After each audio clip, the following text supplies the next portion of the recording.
रहा है, ये स्कीम वापस ले लो। आरजेडी लीडर तेजस्वी यादव ने प्रेस कॉन्फ्रेंस करके मोदी हुकूमत से अग्निपथ स्कीम के तहत 20 सवाल पूछे हैं। उन्होंने सरकार पर तनकीद करते हुए कहा कि सरकार जो भी स्कीम लेकर आती है बाद में उसे पीछे हटना पड़ता है।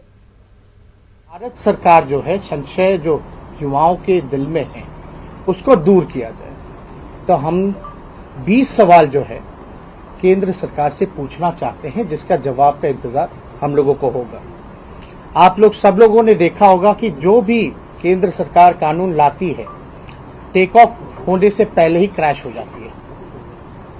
चाहे SC/ST का बिल हो या लैंड एक्विजिशन का हो, फार्मर्स बिल हो या 13 पॉइंट रोस्टर हो या CAA का मामला आया हो, हमेशा जो है सरकार बिल पेश करती है और उसको जो है जब प्रोटेस्ट होता है, आंदोलन होता है, तो उसको वापस लेती है। इससे पहले भी आप लोगों ने देखा होगा, जो रेलवे में भर्ती को लेकर के हो या NTPC में जो मामला चल रहा था, 1 साल से शांतिपूर्वक ढंग से नौजवान जो हैं मांग कर रहे थे, लेकिन उनकी कोई सुनवाई नहीं हो रही थी। अंतर्गतवा जब प्रोटेस्ट हुआ, जब लोग सड़क पे आंदोलन किए, तब जाकर के सरकार को जो है ये बिल वापस लेना पड़ा।